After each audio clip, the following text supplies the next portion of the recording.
Goody, on holiday. Well, that's the good news. I thought I'd escape all the rugby hysteria and all the drama and all the issues in England and go on holiday. So we're in Portugal again, staying at the Conrad. What a place. And then I thought, you know what, I'm going to go down to the local pub and watch the game, the cheeky pup. And I am surrounded by 300 Irish people. So it was absolute hell. But the holiday... They're everywhere. They're everywhere. Goody, if you could give the England boys some wisdom at the moment, what would that be? Stop kicking the balls. Stop kicking the balls. And let's hold on to it. Let's play a bit of ruggers. You know, if it needs to rip up the script, and we're just holding our whole game back, aren't we? Like we're showing nothing in these warm-up games. And I said at the start, and I got ridiculed by a few people for being too negative. There's a fine line between honesty and negativity, and being authentic and just saying what you think. I want to champion this England team, and when they're showing me stuff to champion, I certainly will. But I'm just honest. It's hard, isn't it? So what do you say?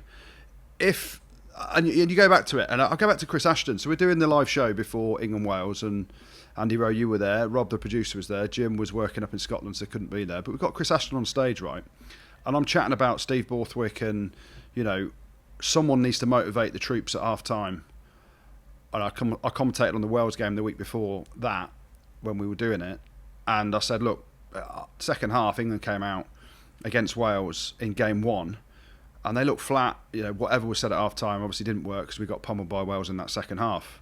That's game one. Ashley's like, mate, I've just retired. There's no coach that I've ever had that motivates me at half-time to get the juices flowing. Did anyone see the pictures from the changing room at half-time at the weekend from England, their dressing room over in Ireland? It looked like, I don't know what it looked like. It looked like everyone was depressed, no one had any energy. Then they come out down the tunnel and everyone's walking onto the field, the body language. And you get a lot from that as a player, don't you? I think, personally. Energy. And we celebrate not straight in the line out or whatever, like we've won the World Cup. But like at half-time, the lads had sat there and it looked depressed. And it looked like low on energy. I don't know. Basically, grab some cojones, boys. Get some cojones.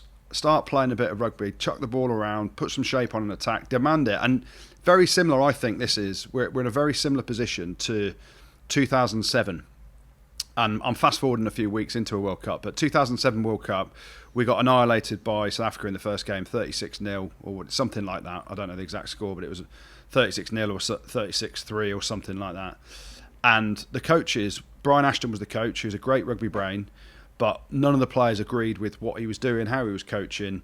And there were some senior players. Andy Farrell was one, Lawrence Dallaglio was another, Simon Shaw, Phil Vickery, Martin Corrie. These sort of players, Mike Catt, I think as well, that took control of it and said, no, this is going to be player-led now. This is how we're going to play. Andrew Sheridan scrummed the life out of the Aussies. We end up getting to a World Cup final and then nearly beating South Africa in the final. So it's got to take leadership. The problem is our leader, Owen Farrell, who knows what's happening with him, and we'll get onto that in a minute.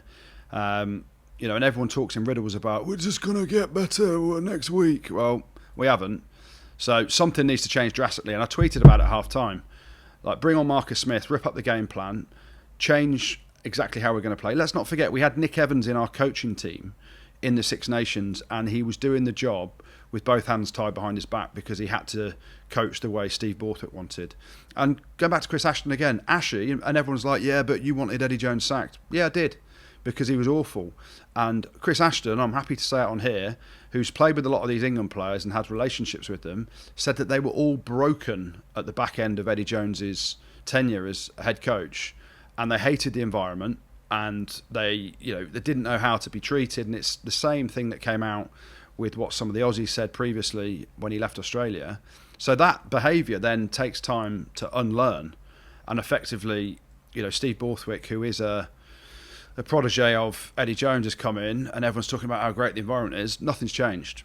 Like, there's no leadership on the field. There's our attack is blunt. Let's not forget the RFU have paid over £1 million to get these coaches freed from their contracts at Leicester, and ultimately we ain't seen nothing. But all I'm hoping for is that we're holding all of our game back, and Borthers is, maybe he's like super intelligent. He's gone, let's show absolutely nothing in these warm-up games.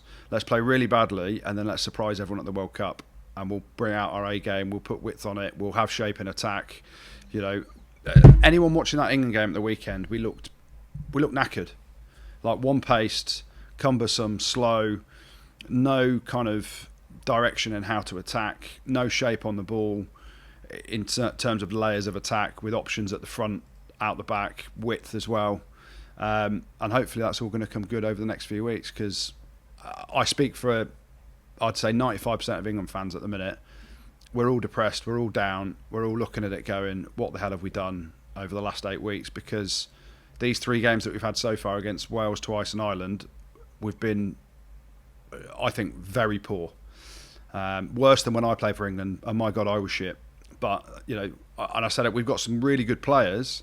They pull on an England shirt and they don't play anything like they play at club level.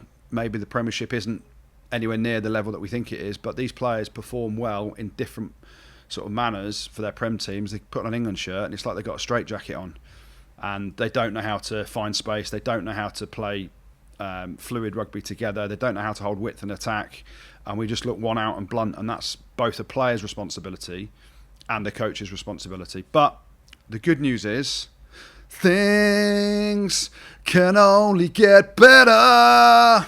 They can only get... I know. Andrew, I tell you what though, hell of a story. Yeah.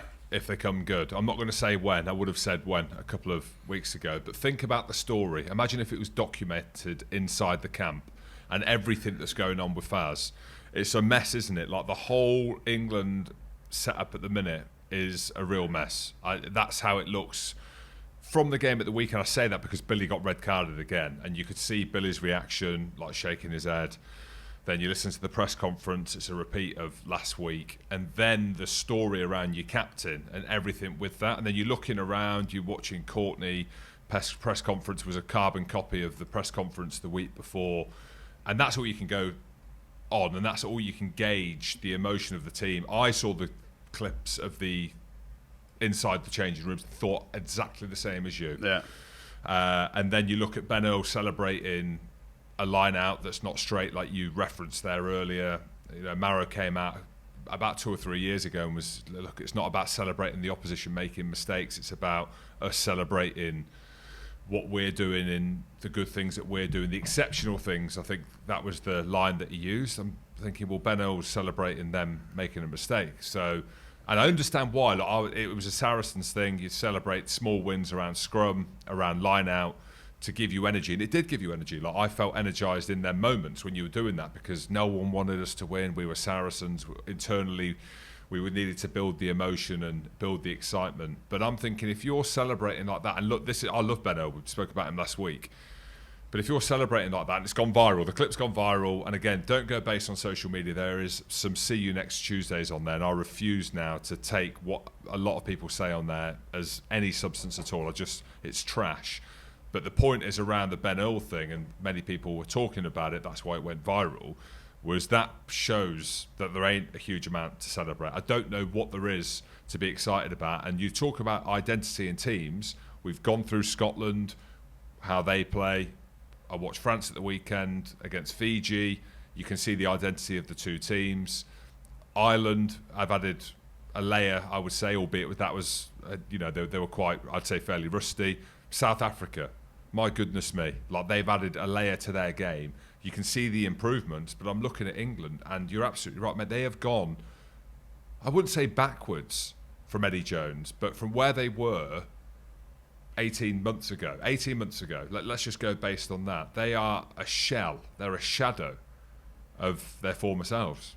That's what I'm watching. But it's a World Cup warm-up game. It's not the World Cup, and we'll only judge them on that. But yeah.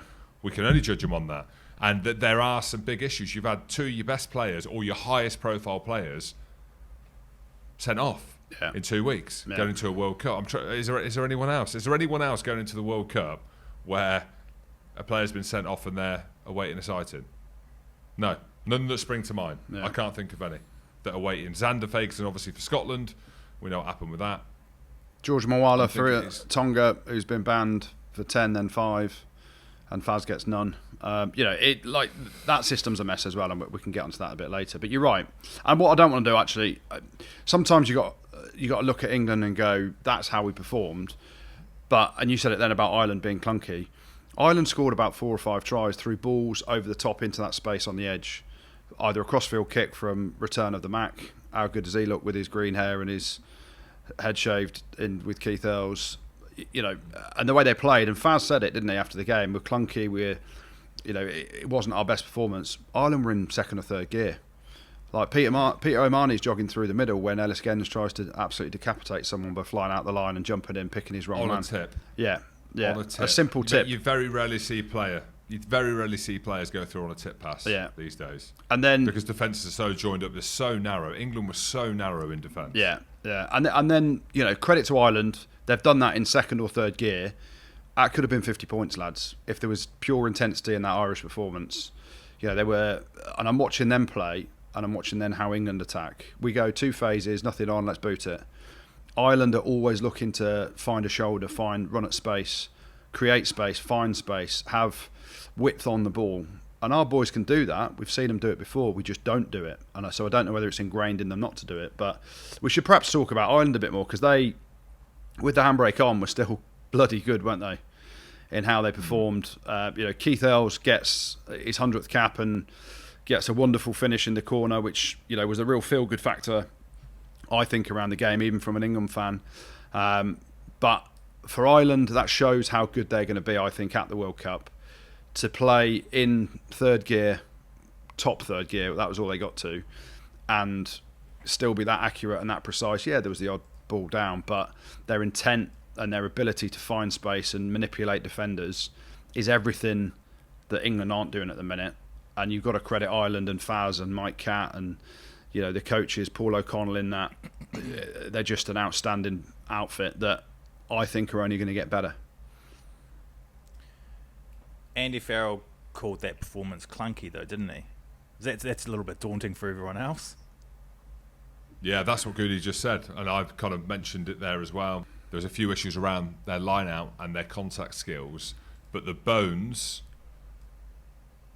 of their performance was there, like getting into the wider channels, like their passing game, the accuracy around that.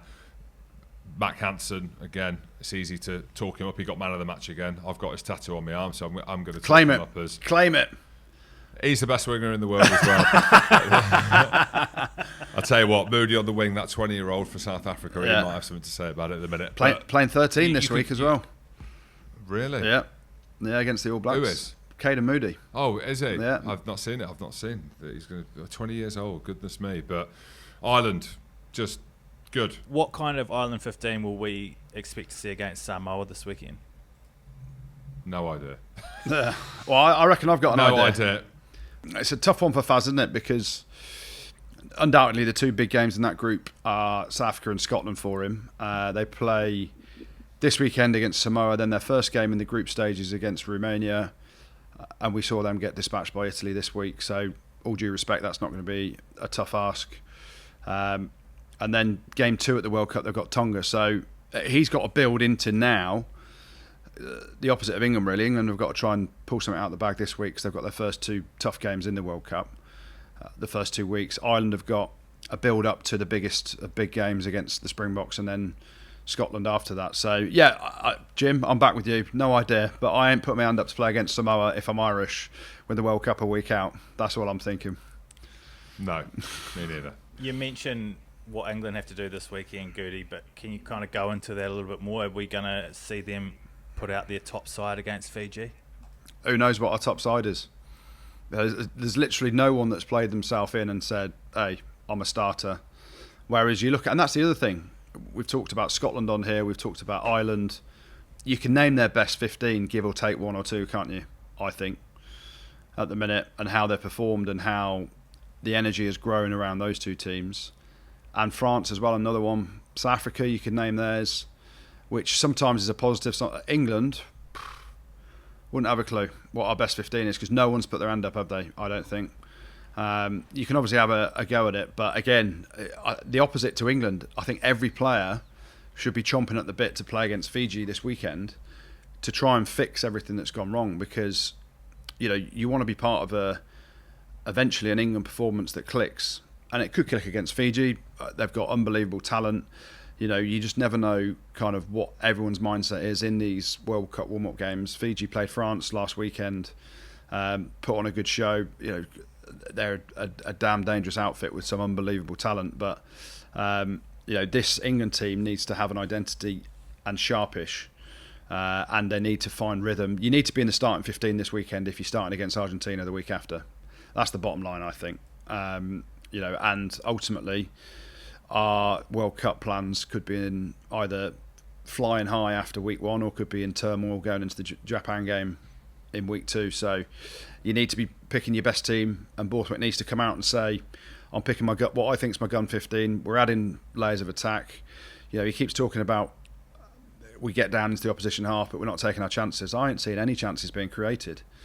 We need to see a massive improvement and fluidity, and every England player needs to be playing or putting their hand up to play this weekend to have any chance of starting against Argentina the week after.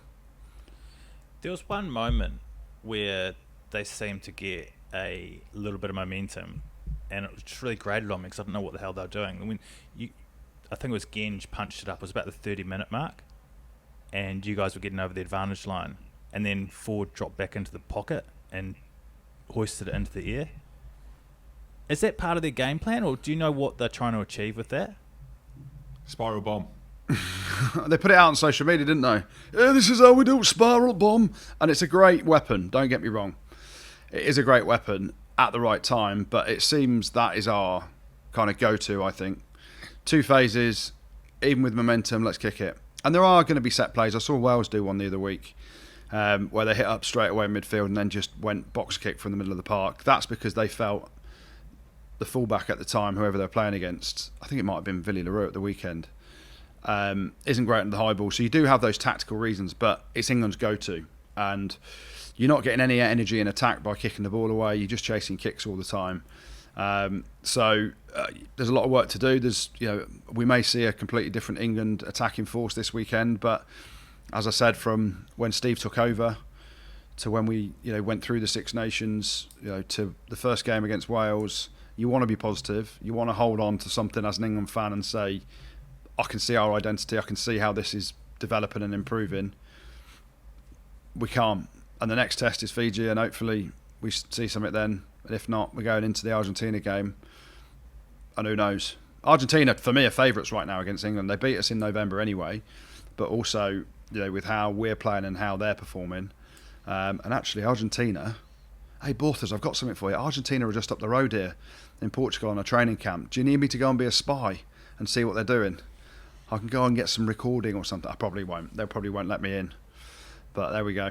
But we had Felipe Contepomi, and the episode's going to come out later with this Beyond Expected series that we're doing as well. But it was just interesting to listen to him and the dynamics of him and how he spoke about Michael Cheika, talking about the players, about playing for Argentina. And we've seen that with the Latino spirit. And you see this isn't me saying that England don't want to play for England. I'm not saying that. But I'm struggling to see a heartbeat at the minute when I watch them. Like, that's the crux of it. Where we know Argentina, the emotion they're going to come out with, the kind of game plan that they've got, the quality of coaches that they've got that are proven. So, yeah, that game again, I mean, this is why the World Cup's going to be so good, right? Goody, have England got a discipline issue at the moment? I pause then because the obvious answer is yes. And someone posed this question to Steve Borthwick at the weekend in a press conference. Listed off the cards that have been given, and then he went into defence mode and said about Freddie Shearer's one got rescinded, and Owen Farrell, he got off his. Let's be honest, discipline is poor for England. And again, I sound like I'm being negative. I'm not. I'm being honest. We've had red cards. We've had yellow cards. He tried to go on about Ellis Genge's one. Wasn't Genge's fault. It was more a team issue off the back of succession of scrum penalties. Well, that is a discipline issue. If you're given 5 scrum penalties away or whatever the number was to get to a yellow card, it's a discipline issue. So yes, we have a discipline issue. The 2 tackles that we're going to talk about and the big news around Owen Farrell and what happened with his sort of judicial process, and ultimately Billy Vunipola's red card, they're carbon copies for me. Shoulder to the head with arms tucked. There's no trying to rap in either of those tackles. And again, do you point the finger at the coach and say, why aren't you doing this and coaching them and coaching this out of them, which is Kevin Sinfield's role? Or are you like, well, it's the players? And it's a real tough one, isn't it? Because I don't think any coach coaches his team now to go shoulder to head with a tucked arm and think, yeah, you might get away with it, but you get a big shot on it. It's an instinct action from both players, which is something that needs to be massively untrained, and how hard that is when it's ingrained in them that way. Listen, with Billy's one, and we can dissect both of them. Let's dissect Billy Vunipola's one first. There's no defending, that's a straight red card. The only slight mitigation, and I'm not at all saying that he should get off the ban, Porter dips into contact a little bit, but the big news around it is at no point is Billy Vunipola trying to make a legal tackle. His arm is tucked, he throws his shoulder in as hard as he can, boom, straight in the head. So for me, it's a straight red card with force, and ultimately, I think it will come in mid-range sort of area. So the minimum there is a 6-week ban, and then it will get mitigated down if he pleads guilty, if he says sorry, and if he's got a clear record. So for Billy's one, you're probably looking at 6 down to 3. Andrew, and do we have... mate, Andrew, let's not do this, mate. You ain't got a clue. I ain't got a clue. None of us have got a clue. Yeah, none of us have got a clue after Owen Farrell's Let's not try and unpick it. Yeah, well, I like to unpick things. I like to just give my 2 pence worth, because the bottom... At the end of the day, opinions like arseholes, we've all got one. Mine's just a bit more vetoed than most. But there's no defending it, is there? The slight thing you can say is Porter dips into the tackle very marginally, but that's still no excuse, because Billy Vunipola is never legal in making this tackle. So 6 weeks down to 3. Do we have a discipline issue? Yes. Don't even get me started on the Owen Farrell scenario of what happened last week. Take the lawyer in, throw some legal words at it, and hope you get off, because that's what happened with Faz's one. The Owen Farrell situation, we chatted about it in the last podcast, but have you ever seen a red card disciplinary process as shambolic in your life? No, there's a couple of things on it, right? And I'm not one, as you would have seen on social media, nothing to do with my job, genuinely not. It's just I can't be asked to engage in stuff around it now. Like, as in, it's a clear as day red card. No one at all looked at it and thought any different, apart from his dad and Sean Edwards and a few others. But what I saw, the storm that happened on social media, is the reason why I didn't want to engage with it. I just thought, you've got these people that have never played the game. They don't understand the rules. They don't understand the laws. Yet what they're saying is right, as in, without doubt, is right. But the way that they're talking about it is just what made me not want to engage with it. And there's a few parts of that, isn't there? One is the way that society is now. The other part of it is around protecting players. The other part of it is trying to make our game safer and for parents to look at them situations. But I think a lot of it is just this kind of vulgar negativity that we see on social media as well. That's just me just getting that off my chest. So I understand when I saw Andy Farrell and his bottom lip was going a little bit in the press conference. Of course he's going to stick up for his son. The media keep asking and keep pressing and keep pressing. There's a lot of shit people out there at the minute that are doing that. But what unfolded out of the disciplinary has caused that itself, because really the door could have been shut on the whole situation. You know, he could have been given 3 weeks, he could have been given 6 weeks, but he was given some kind of sanction, and therefore we'd be sat here and be talking about what England do without Farrell for 3 to 6 weeks or whatever it was. But to come away with that and it to be completely rescinded, I think that is where the issue lies. And we can get into the details about it. Obviously, myself and Goody know it inside out. The fact that everyone's coming at World Rugby saying World Rugby, it's a disgrace. A lot of people don't understand, and I didn't understand before I got my job at World Rugby, that World Rugby don't make the decision on that. It's a Six Nations owned product, effectively. They've regulated it, therefore it's the commissioners from the Six Nations and the Summer Series that came to that ridiculous conclusion. So World Rugby have stepped in, they've appealed. For World Rugby, the appeal is going to be difficult because they need to show and be able to, and they can show, I suppose, that the tackle was illegal, not legal, effectively. So how they go about doing that, they can freeze frame it and do whatever. But there's two parts to it. One, it's a bit of a mess. The other part to it, if you take out the head trauma to Tame Basham, which you can't really do, and I'm trying to find some kind of positive. It's got people talking about rugby. It's made the story about the World Cup around Owen Farrell, the villain, slightly more exciting, would you say? But I don't know. It was, I mean, you look at social media last week. If you're Owen Farrell, you're his family, you're his dad. Yeah, I don't think you're very happy about everything that's unfolded. And that's my stance on it. Yeah, and I understand that. And for anyone that has gone out there and deliberately sort of put vile abuse against Owen Farrell, then they're completely in the wrong. But what we have to also understand is social media, whether you've got a bunch of idiots that are abusing people or you've got people just giving their opinions. That's what social media is, giving their opinions. And yes, some people overstep the line. I saw Big Faz's interview and I think probably everyone that's commented on it looked at themselves and thought, have I said something there that is offensive? So I look back at my tweets and I'm like, I've not gone at Owen Farrell at all. I've gone at the actual tackle, the system and how it is, and just given what I thought was my opinion. And obviously then everyone's gone in other areas, have gone mad and got personal about it, which is completely wrong. But yeah, we are debating it's the mob mentality on the social media stuff, and that's what I mean. I don't even think it would be specifically someone saying Owen Farrell shit, albeit they have shit bloke this that. Yeah. But you just watch this storm brewing, this kind of mob mentality from all corners of the rugby world just coming together to blow up this big storm. And you have to ask yourself the question, Goody, like, as in, we're well placed, right? We are close to the game. We work in the media. We do this podcast. We have a voice in rugby. So not that we're entitled to give our opinion and other people aren't entitled to give their opinion, but it's a real balance to how this storm is caused. And just like, you saw the cesspit on social media, right? You saw people's comments, people who don't have a clue about World Rugby, about the committee, Six Nations, Summer Series, sanctions, etc., just coming all in. That was what I mean.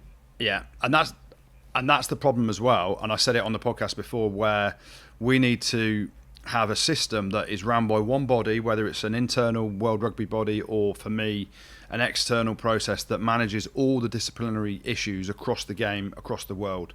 Because you're right, we've got Mills Molina calling out situations where it's not fair that a Tongan gets 5 weeks for this and an English player gets off because he's got an amazing QC that's found a legal loophole effectively. And you then go at the Six Nations Committee, you've got 3 Australians running the judicial process. I'm like, well, hold on a minute. I hate the English. Forget that they're Australian. Well, yeah, I know, but forget they're Australian. You've got 3 people from the same country, so are they going to have the same mindset of how the game is refereed and disciplined over there? So we've shot ourselves in the foot. I think there needs to be a system that is run by one body, whether that's an external body who are run the whole judicial process off one set of regulations, because we've got different things going on in different countries for different people. And we've been here before, haven't we, with other players where a ban has just mysteriously finished just before a Six Nations game or something like that, and it's just not a good look for rugby. So, I did not see, and I don't think anyone saw, the fact that Owen Farrell would have it rescinded in that first hearing. And I look back on it and I thought, when it came out, I thought, well, actually, it's pretty clever, and ultimately it is clever because no one saw it coming and it was a clear red card. But they've probably looked at it and gone, if we go in there and admit guilt and say, I'm guilty, apologies, blah, blah, blah, you're starting at 6 weeks and you might get 1 week mitigated down because you pleaded guilty to 5. Then you've missed a lot of the World Cup. Or the other thing is, you go in there and challenge it with Jamie George's supposed significant push on Tame Basham, which, when I've looked at it, it's about 3 centimetres. And challenge it and then use a load of legal jargon saying, can you prove beyond reasonable doubt that the actions of Jamie George made Tame Basham move in this manner, which meant that Owen Farrell was going to make a low tackle. No, he wasn't. He was upright and always illegal, if that makes sense. So it's a minefield. They've chucked a load of legal jargon at it, and Richard Smith, the QC, he's only doing his job that he's paid to do. But it does show the disparity between a Tongan player who's probably not got that level of legal representation in a hearing, who's taken a 10-week ban that's been reduced to 5 for a tip tackle in George Mwala, and then someone who's gone fully lawyered up in Owen Farrell, and then the world is in outcry because it doesn't look like a fair process and a fair decision from what everyone believes is the right decision. So as Jim said, it could have been nipped in the bud. We're here a week later. Steve Borthwick has gone out and said, I respected the process and I respected it and I wanted it finished last week, but it seems that that's not the case now. Well, no, it's not, because it was ludicrous. And I'm an England fan and I want to see Owen Farrell at the World Cup, but unfortunately, in the way the state of the game is now, with the player safety, the concussion element, the CTE issues going on, and all the legal challenges across the game, World Rugby had to, in my opinion, challenge it, and they have. And the rightful thing is, and I don't think anyone would be disagreeing with it, the rightful thing is if Owen Farrell served at least probably a 4-week ban, and however many weeks you want to put on it. Personally, I think it's 6 weeks with no reduction for mitigation, but who knows now, because apparently some boys thought it was no weeks and everyone else thought it was at least 6. And part of this as well is around supporting the match officials, and also this bunker process that is being taken into the World Cup, actually. So I think that's coming out today. So we've got that process in place. Like, we've spoken about the need for the bunker, to take it offside, to take the emotion out of it. And it's made a bit of a mockery of that, hasn't it? The fact that they've done the process exactly the way that everyone wants them to. And then we find ourselves getting to this point. It'd be really, really interesting to see if he gets off. So if we were trying to look into the future here, Goody, I guess fans will want to know, like, if Farrell was out for the pool stages, let's say he gets 4 weeks, and so does Vunipola, let's say that's what happens, what do you do? Do you bring in players? Do you bring in Zach Mercer? Who comes in? Yeah, I think it's a lot more straightforward. If Billy Vunipola gets banned for 4 weeks, you bring in Don Brandt or Zach Mercer, because you've only got one recognised number 8 in the squad. In Billy Vunipola at the minute. Yes, other players can play there. I think the Owen Farrell one's very different, because we have Marcus Smith and we have George Ford there. So if he is banned for 6 weeks, then you're looking at maybe having to swap him. If he's banned for 4 weeks and they include that Ireland game last week and then the Fiji game, then technically he's only banned for 2 weeks of the World Cup. You've got other players there in Marcus Smith and George Ford as 10 cover. So I think it's more pressing around what happens to Billy Vunipola, and also Billy's performances. And Steve Borthwick said it, I don't want to go too hard, but Steve Borthwick said it's the fittest he's ever looked, and he's in great shape and all this stuff. Well, if I'm being honest, we haven't seen that, have we? And I don't want to just judge him on these 2 games because they're getting a lot of information at training as well. But the reality of it is, he's picked one specialist number 8, and if he's banned for a period of the World Cup, it's a big risk. And perhaps you pick someone else, and then if there is another injury, you can bring Billy back in once he's served the ban. Who knows? But these are questions that they're going to have to answer on the hoof as these disciplinary hearings and processes are taking place, and any ban or not has been dished out. Pod. Rugby pod.